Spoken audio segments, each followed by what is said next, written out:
It is my privilege to present the following program that was inspired by the way American businesses and organizations have responded to the events of September 11th.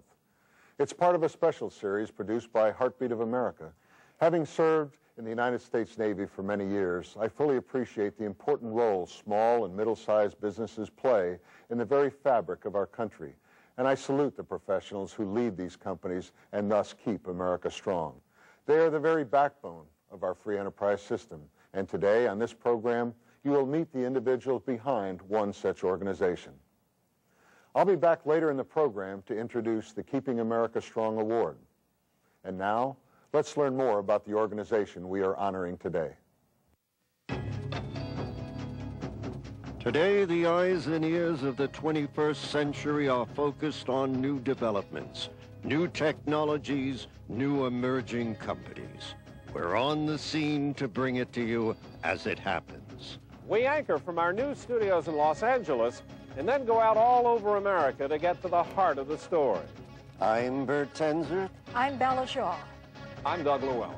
And I'm William Shatner, and this is Heartbeat of America.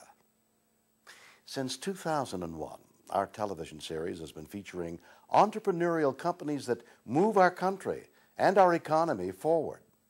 Standing by at our studios in Los Angeles is one such company.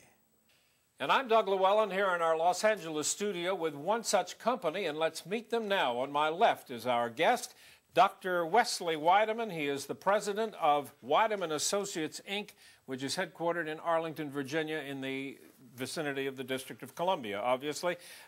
Dr. Weideman is an economist. Doctor, welcome. Nice to have you with us. Thank you very much. It's interesting. You just had a very interesting conversation with William Shatner.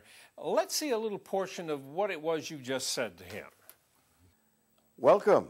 Good to have you with us. All right, let's begin by telling me what you do and who benefits from it.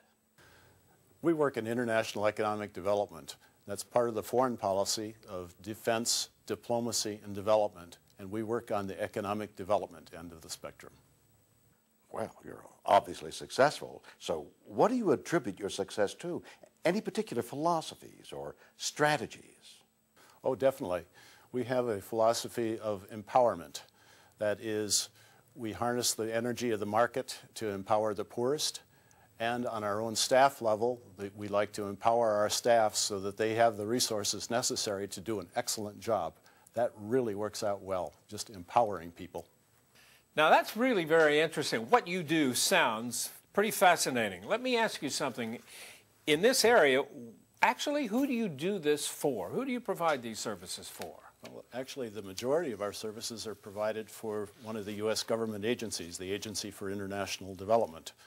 And we work in over 80 countries worldwide on contract to the U.S. Agency for International Development. Now, as I understand it, there are really three prime areas that you deal with. You deal a lot, very heavily, with the area of agriculture and agribusiness, right? That's correct. You also are involved in business development. This is basically all in foreign countries. Business development, export promotion related. Right?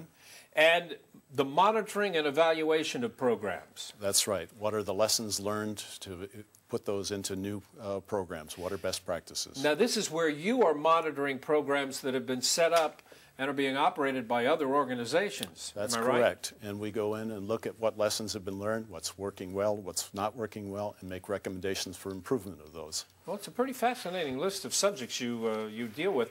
Let's deal with each one individually, and let's start with the subject of agriculture and agribusiness. Really, what do you do in that arena? It's a pretty big arena.